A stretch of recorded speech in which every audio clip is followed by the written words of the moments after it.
Anil Nair here. ఒక base system నుంచి ఒక కాన్సెప్ట్ చూద్దాము. ఏ అనేది 4 పవర్ 86 మైనస్ 2 పవర్ 171. దీన్ని మనము బైనరీ ఫార్మాట్లో గనక మారుస్తే మొత్తము ఎన్ని డిజిట్లు ఉంటాయి? నా ఇక్కడ ఫస్ట్ కాన్సెప్ట్ చూద్దాం సార్.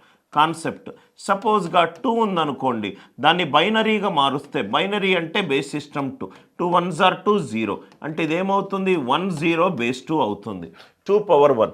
అదే 2 పవర్ 2 ఉందనుకోండి 4, 2తో డివైడ్ చేస్తే 2 2s are 4, reminder 0, 1 0 0 base system 2. 2 square ఉంటే నాకు 3 డిజిట్స్ వచ్చింది, 2 పవర్ 1 ఉంటే నాకు 2 డిజిట్స్ వచ్చింది.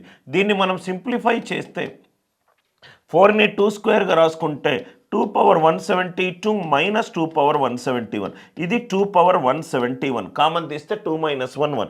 2 స్క్వేర్కి నాకు 3 డిజిట్స్ వచ్చాయి, 2 పవర్ 1కి 2 డిజిట్స్ వచ్చాయి, 2 పవర్ 171కి ఎన్ని డిజిట్స్ వస్తాయి? 172 డిజిట్స్ వస్తాయి. కాబట్టి ఈ నంబర్ని నేను బైనరీ ఫార్మాట్లో మారుస్తే ఎన్ని డిజిట్స్ ఉంటాయి? 172 డిజిట్స్ ఉంటాయి. కాన్సెప్ట్ అర్థమవుతే గనక లైక్ చేయండి, షేర్ చేయండి, అనిల్ నాయర్ క్లాసెస్ ఛానల్ని సబ్స్క్రైబ్ చేసుకోండి. డిస్క్రిప్షన్లో ఏఎన్సీ యాప్ లింక్ ఉంది, డౌన్లోడ్ చేసుకోండి.